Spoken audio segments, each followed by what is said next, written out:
welcome to the Sharp 600, brought to you by Covers.com and presented by Bet365. I'm Jason Logan, and I will be your host for about the next 10 minutes or so as we try to walk you down the path to profits in NFL Week 4. That fella right there, that's Todd Fuhrman. He is a professional bettor, former odds maker, all-around good guy, one of the smartest guys in the biz, I will say that, and relentless Jets bettor. Relentless Jets bettor. Hey, blind optimism paid off in improbable fashion last week, but you know what, J-Lo? I can exercise the demons. We are done with the Jets, at least for this week. All right. Kind of a hot and cold start for us here on the podcast. I had a quick and dirty winner on Thursday, and then we had the damn Panthers pitch a shutout against both of our touchdown anytime bets. We've been picking on the Panthers. Shut that one out. The Jets came back from the dead to cover for you. And then my Javonte Williams over 16.5 yards receiving. You know how many receiving yards he had? Negative yardage? 16. Well, you know what, J-Lo, to your credit, the silver lining, I guess, well, maybe not so much, is that bet paid the exact same as my Cincinnati Bengals +3 ticket. That was in the trash can about 4 minutes into the game, and I once again realized how bad that offensive line really is and how difficult it is to overcome Isaiah Rodgers being the one-man wrecking crew on that Vikings defense. That was nuts. Yeah, that my Minnesota defense won some fantasy games for plenty of people there. That week 3 kind of seemed a little weird. Was it a weird? Maybe it's just because the first 2 weeks were so vanilla. Maybe we're starting to see some variance here. There's no doubt. I mean, I think as we continue to accumulate data points for some of these teams, there are a couple sides that think they're really good. There are a couple teams that know they're really bad.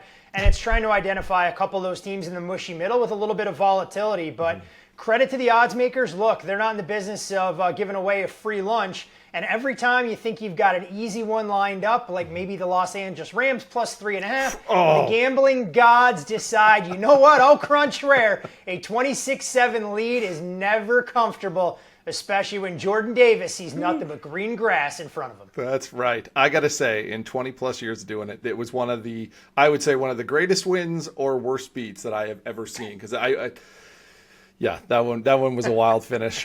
Before we get into week 4, though, we ask that if you are listening to the Sharp 600 podcast, please take a few seconds, rate the podcast, review the podcast, let us know what you think. If you're watching us and you're among the growing masses watching us on YouTube each week, like the Sharp 600, subscribe to the Covers YouTube channel. There's some fantastic stuff on there. Daily content. We're coming up to the sports equinox. We're going to have hockey. We're going to have basketball back. We're going to be in baseball playoffs. Everything is going to be boiling at once. A lot of pots on the stove, and we're going to be able to cover it all on that Covers YouTube channel, which is fantastic. All right, Todd, let's not wait any longer. Mick, give us 600 seconds on the clock.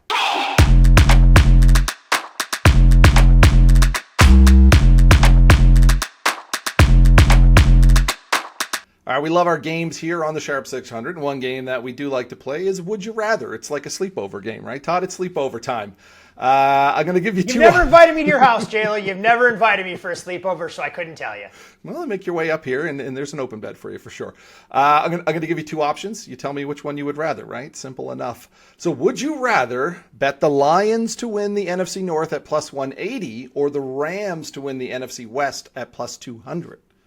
Man, did the Lions look good on Monday Night Football. A complete offensive effort, and the defense looks tenacious with a healthy Aiden Hutchinson. But I'm going to take the price on the Rams at +$2.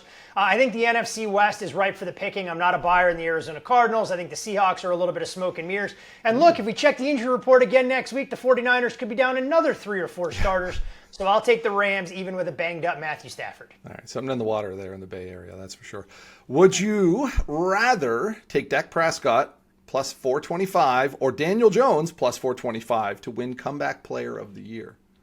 So if you can explain to me the exact criteria, if I have to come back from injury like the NFL claims it to be, it's got to be Dak Prescott. If you're coming back from the grave looking for a career resurrection, then Daniel Jones makes a world of sense. I do think Christian McCaffrey probably wins this award if he keeps up his production. But based on the 2 quarterbacks you laid out, I'll take Dak Prescott at a similar price. Okay, very good. Cowboy and me smiles. Would you rather watch a game like the Lions and Ravens that we had on primetime, which was fantastic, in a packed Vegas sports book, or would watch any game involving the Saints live from the 50-yard line? So I'm a little bitter and jaded and all of that. There's nothing I enjoy more than watching a game in the comfort of home. So a crowded sportsbook for me is probably the last option on the list. I know people go, wait a second, you work and live in Vegas? I go, yeah, I've spent enough Sundays watching games there. Yes. I've been to the Superdome, was down there for a Steelers-Saints game. Even when the team stinks It is an electric atmosphere. It's a whole lot of fun, and it's always a party down there. If you get the chance to spend a football weekend in New Orleans, even if the Saints go 0-17, take that 50-yard line seat, my friend. Mm-hmm. Yeah, Superdome was pretty awesome. We were there for Super Bowl last year. Would you rather take the Falcons plus 200 or the Patriots plus 210 to make the playoffs? I think this Falcons team is a buy low candidate. More on a little bit later in the show on this team. I know their schedule gets a little bit quirky as the season progresses with some weird home road splits and everything else. But if Michael Penix can take the next step, I think the NFC is a muddled mess after a couple of the elite teams. And while the Patriots deserved better fortune than what we saw last weekend, I still think they're a couple of players away. So I think the Falcons at plus $2 is actually a little bit of a value proposition to get into the NFC playoff picture. All right. Would you rather take the Denver Broncos over 8.5 wins, minus 135, or the Steelers to go under 8.5 wins, minus 130? Mike Tomlin losing streak? Or win streak? I got to be careful what I say around these parts when it comes to the Steelers. Inevitably they find a way to get to 9 wins, but you watch that team, J-Lo, through the first 3 weeks of the season. Mm-hmm. They look like a bottom 5 team in the NFL, but in typical Tomlin fashion, it's smoke and mirrors leading to a 2-1 record. Look, I don't necessarily love what I've seen in year 2 of the Bo Nix experience, but I will be a buyer on the Denver Broncos. I think they get to 500 with a dominant win this weekend against the Bengals, and better things ahead for one of the top defenses in the National Football League. Yeah, Steelers just always seem to generate the takeaways. Even if maybe some of those were gift wrapped last week. That's the question. Are they generated or are they handed off it's a like tough thing a to quantify. gesture of altruism for the New England Patriots last Sunday? All right, it's a good one. And I changed the wording on this. I was going to say Cowboys jersey, but no one wants to wear a Cowboys jersey right now. So would you rather wear an opponent's jersey for an entire game at Lincoln Financial Field, or would you try to block Myles Garrett for one snap? What would you rather? I'm not sure I'd rather do any of those. I'd probably have a death wish for both of them.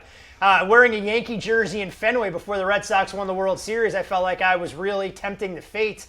Don't wear an opponent jersey at Lincoln Financial Field. And at least with Myles Garrett, J-Lo, I can at least duck and cover because I'm going to provide absolutely no resistance to a player that's got his speed, his physicality, and probably a good 100 pounds on my slight petite frame of sorts. It would just be a big poof. I think that would be the end of it. All right, last one here. Would you rather, I'm going to give you the Eagles or the Packers, or you could take the field to win the NFC Championship? I'm going to take the field just because if there's an injury or two, I think you can end up on the right side of variance. I have questions about the Eagles offensively, the second half notwithstanding against the Rams. And look, Matt LaFleur, he may be a wizard when it comes to calling plays, but I worry about those conservative tendencies. So give me the field in the NFC against the two big boys. All right, very good. Thank you, Todd. Thursday night football time, we got an NFC West war in Arizona. The Cardinals hosting the Seahawks. This one opened Arizona as a short favorite at home. Now it's flipped. We're seeing Seattle minus 1.5 road chalk. Todd, do you agree with the move? And what do you got going here on Thursday night football? What a phenomenal game. One that I think is going to tell us quite a bit about these two teams who, in my opinion, are in that second tier in the NFC West. Arizona, extremely disappointing in their performance on Sunday against the 49ers. I think they'll bounce back a bit here, but you'd like to see Kyler Murray target his wide receivers a bit more, less than a 40% target share. Seahawks on the flip side of things, J-Lo, I know people are excited with the Sam Darnold metrics and everything else, but who have they really beaten? Last week against the Seahawks, it felt like it was all special teams. Above all else, I should say, against the Saints. Mm-hmm. I think Arizona is live in this spot, but I like the first half under and look for defense to rule the day, knowing the Seahawks' defensive backfield should be healthier on Thursday than what it's been. All right. I will disagree with you. I bet the Seahawks plus 1.5. My underdogs column, that line has since flipped. I'll keep it simple. Seahawks money line minus 120. For me, it's this defense, this Mike McDonald defense, getting great pressure with just the front four, and that leaves a lot of chaos and a lot of dynamic plays to work behind them. They can use the linebackers in a different way. He likes to mix up zone and man. We saw Kyler Murray struggle against this defense last year, 3 interceptions. And now there's injuries on the offensive line. James Conner gone. I feel like this Arizona defense very one-dimensional coming in. So I took Seattle on the points. I still like them here as favorites, minus 120 on the money line, Thursday Night Football. All right, Todd, who's going to score a touchdown here in Week 4? Odds, of course, provided by Bet365. I mean, J-Lo, to be an anytime touchdown scorer, your team has to score. So last week, us picking Falcons when they put up a goose egg, probably not the perfect recipe. So I'm going to go to Sunday Night Football, and I'm going to look for rookie Matthew Golden to get into the end zone in a homecoming of sorts. Played his college ball at Texas. Love the fact that Green Bay is increasing his snap share 71% last week in Week 3 against the Cleveland Browns. But more importantly, Matt LaFleur trying to find creative ways to get the ball in his playmakers' hands. He's been involved in the ground game as well each of the last couple weeks. Matthew Golden, plus 220, anytime touchdown score. Horns up, baby, against your Cowboys. Yeah, and it helps that secondary is a bunch of rusty lawn chairs right now, giving up some big plays. Fair enough. You know what? I'm going to go back to picking on the Panthers. Screw those guys. I'm going with Hunter Henry plus 200. It's good to be a tight end when Josh McDaniels is calling plays. And we saw Henry targeted 11 times, 8 catches. He had 2 touchdowns last week. Takes on this Panthers team that has allowed the most yards to tight ends. They have given up a touchdown to the position. And Henry, third most snaps among tight ends. He's been targeted 5 times in the red zone. Many of the Week 4 models as well, too, have him as the second most likely tight end to find pay dirt. I like it here, plus 200. He has a great nose for the end zone and an offense that likes to throw it to that big target in the end zone. All right, it's 2 minutes real time, which means our best bets for Week 4. Todd, I'll go first here. I'm going with Lamar Jackson, 40-plus rushing yards, minus 110. Lamar's just got to be sick and tired of watching his teammates give up and ruin all of his hard work. This is going to be a playoff-like atmosphere in Arrowhead this week, and I see Jackson springing into action with his legs. On Monday, he was sacked 7 times. This Baltimore O-line is showing some soft spots, and KC's pass rush started to get going in that second half against the Giants. I will say in 6 matchups with Spag's defense, Lamar has run for at least 46 yards. He's had highs of 83, 107, 122 yards in Week 1 of last year. Projections all above the 40-yard bar. Some of his highs 55. I like Lamar to go for 40 or more rushing yards here against the Chiefs. I'll see your player prop, and I'll raise you a team total. Unfortunately, J-Lo, you're going to want to cover your ears. I think the Dallas Cowboys find it tough sledding on Sunday Night Football against their former running mate in Micah Parsons. I'll take the Cowboys team total under 19.5. Not only will the Cowboys go into battle on Sunday without CeeDee Lamb, the true number 1 in that passing attack, cluster injuries starting to mount along that offensive line as well. And this Green Bay defense has to be a bit ornery after what transpired in Cleveland. Dallas fails to get to 20, team total under 19.5.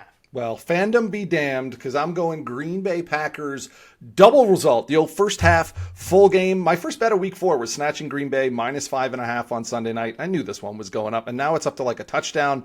The Packers come to Dallas in a bad mood. Not only is this the Parsons payback game, but they blew that 10-0 lead against the Browns last week. And even without all the added motivation and CeeDee Lamb being hurt, this is going to be an uphill climb for the Cowboys. Their defense is bad. This Green Bay defense is not. So light a candle for Dak. I think it's going to be a long game for him. Give me the Packers double result minus 120.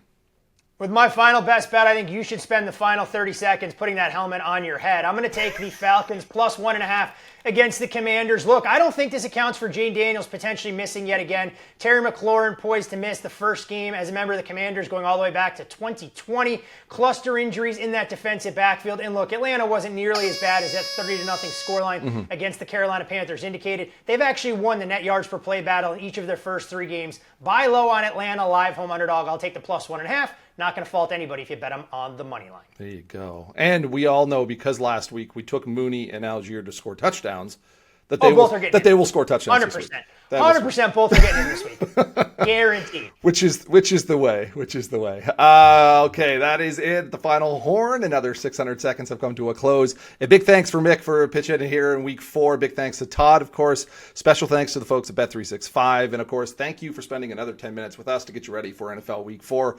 A reminder, please rate, review, like, subscribe, do all those things for the podcast to help push us out, talk to more sports bettors like yourself. Before we go, I just want to acknowledge big loss in the sports betting community this past weekend. Dave Sharapan, who a lot of people know better as Sportsbook Consigliere on X, and the stories from the book. Dave passed away this past weekend, and I had known Dave for a while, both from his time behind the counter and then from his time in front of the camera. And I will honestly say, just one of the friendliest, welcoming guys in this industry. Whether you knew him for 10 years or 10 minutes, he felt like an old friend and just an absolute genuine person with the best jersey hat game in the biz, hands down. It didn't matter where he was. That's what he was wearing. And Dave will be missed a lot by folks across the industry. So myself, the folks at Cover sending a lot of love to his family and friends. Todd, you're in the Vegas area. I know you knew Dave. Any great memories of Dave Sharapan? I mean, you said it, one of the true class acts in a space that doesn't exactly lend itself towards guys that are upstanding, honest. It's filled with a bunch of charlatans. And what you saw was what you got with Dave. You know, a lot of people see his persona on social media and think nobody could be that happy, that upbeat all the time. But that was Dave in a nutshell. Every time he saw you, it wasn't asking about how business was going or talking about games. The first question for me was always about family. He was so proud of his 3 daughters and wanted to talk about all of their softball exploits and everything that had gone on. And I'll never forget, sat down to lunch with Dave a couple of years ago. I was dating or engaged. The timeline's a little bit blurred, and my wife. All he wanted to know was about her and tried to warn me, hey, look, if you marry into a Yinzer family, it's a choice that you may start to question throughout your full life. And, you know, Dave, I know you're out there listening to us somewhere right now, but you couldn't have been more right and spot on with your handicap of all of that. So I feel the worst for his lovely wife and his 3 daughters he left behind, but there is no doubt that he's up there somewhere running the sports book, telling everybody nobody knows shit. And Dave, you're exactly right, man. Your presence will be lost in the sports betting space for sure. All right. Well said. Well said. And we will miss Dave a lot. All right. We will be back next week. We're actually heading into October, which is crazy. It's going to be NFL Week 5. Until then, best of luck with your bets.